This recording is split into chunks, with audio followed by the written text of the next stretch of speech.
বিষ্ণু ঈসা ইসলাম মক্কা বিজয় করলেন ৮ম হিজরিতে। মক্কা বিজয় শেষে তিনি কয়েক সপ্তাহ মক্কাতে অবস্থান করলেন। ইন দ্য মিন টাইম মক্কার একটা ভেরি প্রেস্টিজিয়াস এন্ড ডিগনিফাইড ফ্যামিলির নারী চুরিতে ধরা পড়ল।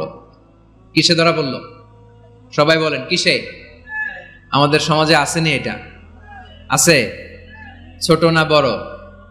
হ্যাঁ, হিসাব করে শেষ করা যায় না। ৩.৫ লাখ কোটি টাকা নাই উন্নয়ন প্রকল্পের নামে।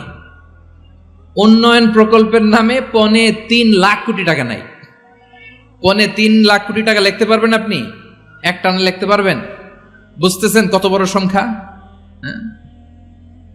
বনু মাখজুমিয়া গোত্রের এক নারী মক্কায় চুরিতে ধরা পড়ল।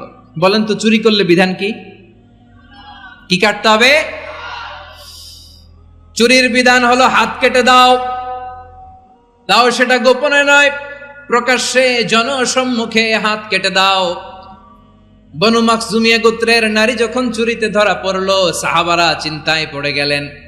সবেমাত্র মক্কার লোকেরা কালিমা পড়ে মুসলমান হয়েছে, ইসলামের আইন কানুন তেমন জানে না, ইসলামী শরিয়ার সাথে বেশি পরিচিত নয়। এখন যদি বিশ্বনবী চুরির যেই বিধান এটা যদি কায়েম করে হাত যদি কেটে দেয়, না জানি মক্কার লোকেরা আবার বিগড়ে যায়, না জানি মক্কার লোকেরা আবার মুরতাদ হয়ে যায়, না জানি মক্কার লোকেরা ইসলাম থেকে দূরে সরে যায়। চলো চলো, সাহাবীরা মিলে পরামর্শ করলেন, চলো বিশ্বনবীর কাছে যে বলি, ও নবী, শুধু কেবলমাত্র একমাত্র এই নারীর জন্য চুরির হাত কাটার বিধানটা আপনি একটু থামিয়ে দেন। চুরির হাত কাটার যে বিধান এইখানে একটু রহিত করে দেন, বাকিগুলা কইরেন মদিনাতে যে চলবে, কিন্তু মক্কায় এবারের জন্য মাফ করে দেন। কিন্তু কে বলবে? এই যে পরামর্শ, সাজেশন, এটা কে দিবে বিশ্বনবীর কাছে? সাহাবারা চিন্তায় পড়ে গেলেন। আল্লাহর নবীর সামনে দাঁড়িয়ে আল্লাহর দেয়া হুদুদ, আল্লাহর দেয়া বিধান থামিয়ে দেওয়া, মাফ করে দেওয়া, এই কথা বিশ্বনবীর সামনে বলার সাহস তো কেউ রাখে না। কেউ কেউ বলল, বিশ্বনবীর পালক পুত্র যায়েদ বিন হারেসার সন্তান উসামারে বিশ্বনবী নাতির মতো আদর করে, বড্ড বেশি ভালোবাসে উসামারে। এজন্য সাহাবারা উসামাকে বলতো হিব্বু রাসূলিল্লাহ, বিশ্বনবীর ভালোবাসা। কি বলতো? সাহাবীরা বললেন, বিশ্বনবীর ভালোবাসা হিব্বু রাসূলিল্লাহ, উসামারে পাঠাও।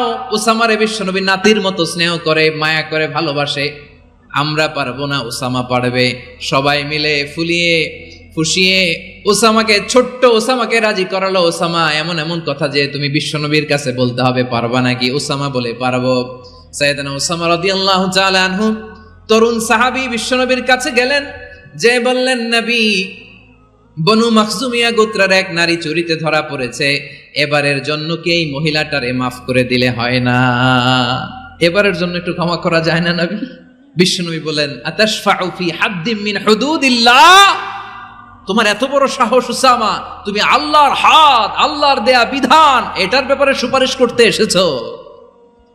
তোমরা কি জানো তোমাদের আগে যত কওম, যত গোত্র, যত জনপদ ধ্বংস হয়েছে তার কারণ ছিল তাদের মধ্যে গরিবরা অন্যায় করলে তারা বিচার করত, আর ধনীরা অন্যায় করলে তারা মাফ করে দিত। খবরদার! ওয়া আইমুল্লাহ লাউ আন্না ফাতিমাতা বিনতি মুহাম্মাদিন সারাকাত লাকাতা মুহাম্মাদুন ইয়াদাহা। বিশ্বনবী বললেন, ওরে ওসামা, বনু মাখজুমিয়ার ওই প্রেস্টিজিয়াস এন্ড ডিগনিফাইড ফ্যামিলির মেয়ে তো দূর কি বাত, অনেক দূরের কথা।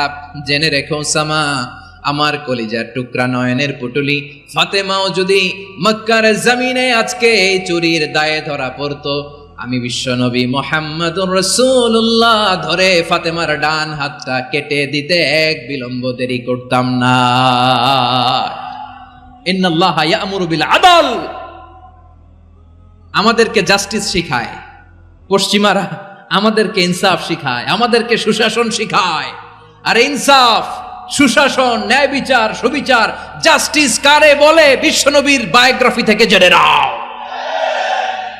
এই ছিল বিষ্ণু ঈসা ইসলামের আদালতের নমুনা।